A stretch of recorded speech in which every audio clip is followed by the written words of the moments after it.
அதான் முடிவு பண்ணிட்டேன். ஒரு நாள் அவனை நான் கொல்லணும்னு எல்லாம் ரெடி பண்ணேன். வெயிட் பண்ணிட்டு இருந்தேன். வந்தான், பீரோல காசு எடுக்க வந்தான். அப்புறம் என்னை தள்ளி விட்டான்.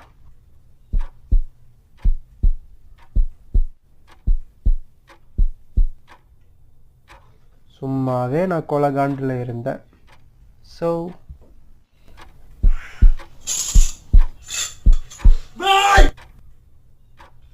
இங்கே வெட்டினேன். செமையாக பயந்துட்டான்.